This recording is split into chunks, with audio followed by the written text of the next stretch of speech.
Doutor Diego, muito obrigado aí de antemão pela entrevista, pela oportunidade da gente esclarecer alguns fatos. Seja bem-vindo ao portal Tá no Site, para a gente abordar um tema muito importante e de um fato que ocorreu recentemente aqui em Santo Antônio da Platina e que eu acho que é um momento oportuno para a gente falar um pouquinho a respeito, que são os crimes cibernéticos.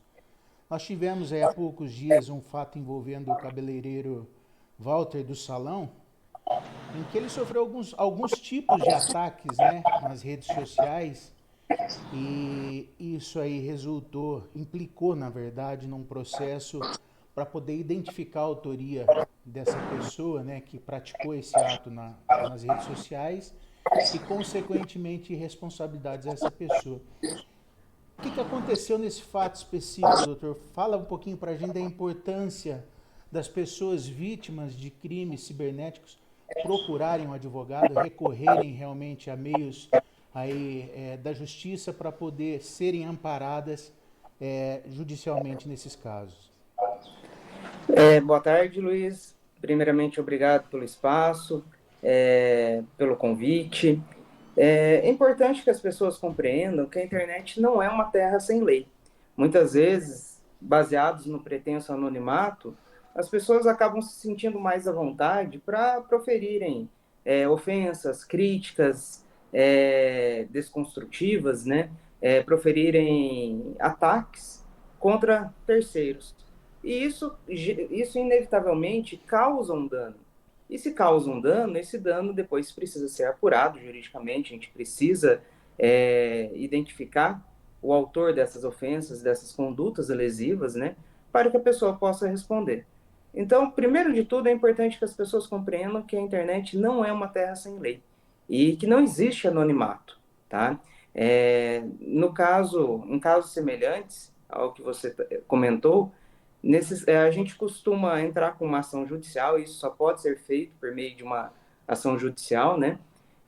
A fim de que o provedor de aplicação informe os dados do autor, os dados disponíveis, né, de acesso, informe o IP e outros dados que eventualmente tenham ficado cadastrados. Com base nesses dados que o provedor de aplicação fornece, a gente consegue entrar com uma outra parte com um outro passo, né? Que é para que a internet, quem que é o titular daquele IP, quem é o titular daquele linha que foi utilizada para cometer o fato ilícito.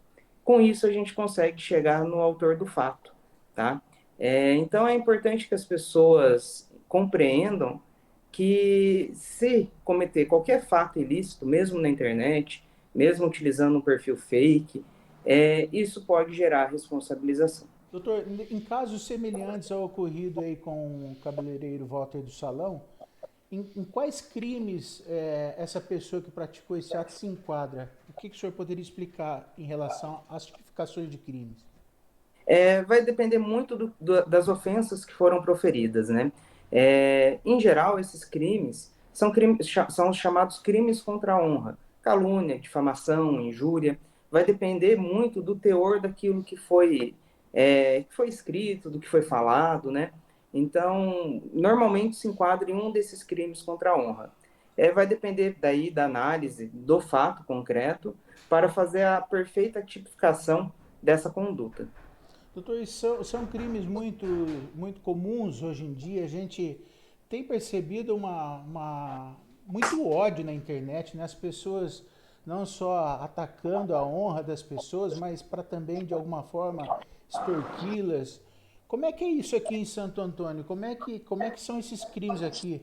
A advocacia é muito procurada, o senhor que é da área e atende essa linha de frente, como é que é isso aqui na nossa realidade?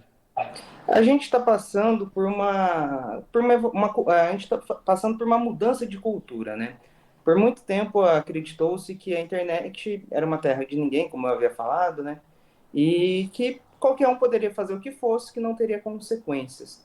Na verdade, isso nunca existiu, mas as pessoas não sabiam como buscar seus direitos. Por isso é tão importante que quem sofreu uma lesão, quem foi ofendido, quem tem algum problema, procure um advogado de confiança, que procure os seus direitos, justamente porque esses crimes eles têm se proliferado.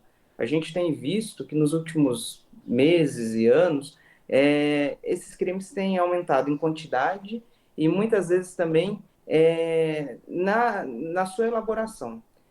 Seja, às vezes, uma brincadeira inocente, ou seja, uma extorsão, algum golpe, como tem se proliferado também pelo WhatsApp, para essas questões de conta bancária. A gente tem visto que esses crimes têm aumentado muito.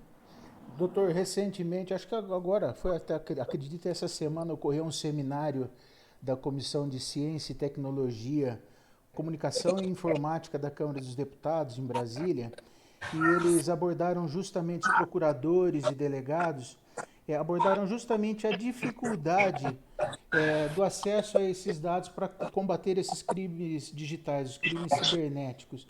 Existe uma certa burocracia, mas não dá nem para chamarmos de burocracia. Na verdade, esses dados eles precisam de uma autorização judicial para que sejam acessados.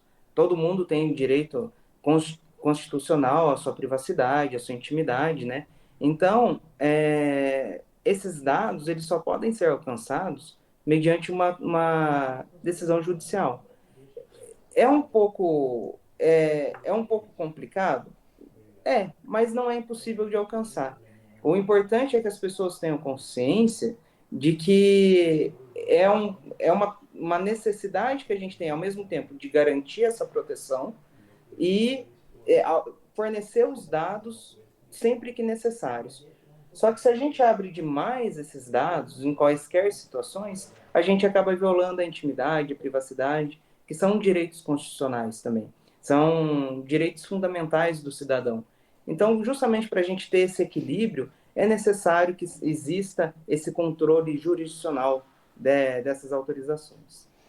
Justamente nesse seminário eles debateram muito, aprofundar a questão de quebrar essas hierarquias, vamos colocar dessa forma aí, para o acesso a esses dados. A própria Polícia Civil teria autorização para poder facilitar esse acesso e ter mais agilidade no processo. Isso facilitaria muito, doutora, a questão da investigação e até mesmo o trabalho do advogado? Por um lado, acaba facilitando. Por outro, a gente teria que pensar de uma forma de como esse sistema seria estruturado, né? Hoje não existe uma autorização, não existe nada concreto nesse sentido. Então, para que isso funcione, a gente precisaria fazer um estudo, precisaria pensar no meio de elaborar isso de uma forma bem adequada, para que ao mesmo tempo que a gente facilite essa busca por esses dados, a gente não comprometa esses direitos fundamentais que eu mencionei para você. A gente tem o Marco Civil da Internet, que estabelece que os provedores precisam manter os registros de acesso, precisam manter dados acerca de quem utilizou, de que forma utilizou. A gente tem o Marco Civil que regulamenta essa questão. Então, por mais que muitas vezes a gente não tenha o provedor, ele não saiba exatamente cada vírgula que a gente digita na internet, a gente deixa pegadas. E essas pegadas vão ser localizadas, tá? E em relação a como proceder, o importante é que quem sofreu, quem é vítima de uma situação semelhante, procure seu advogado de confiança, que procure uma orientação jurídica, para que depois se analise a necessidade de fazer um boletim de ocorrência, de como proceder, quais são as ações pertinentes, para dar continuidade, esclarecer, identificar os autores e depois buscar as punições correspondentes. Doutor Diego, muito obrigado pela entrevista. O portal está no site, sempre à disposição. Forte abraço. Igualmente, permaneço à disposição também sempre que for necessário. Um grande abraço e até mais.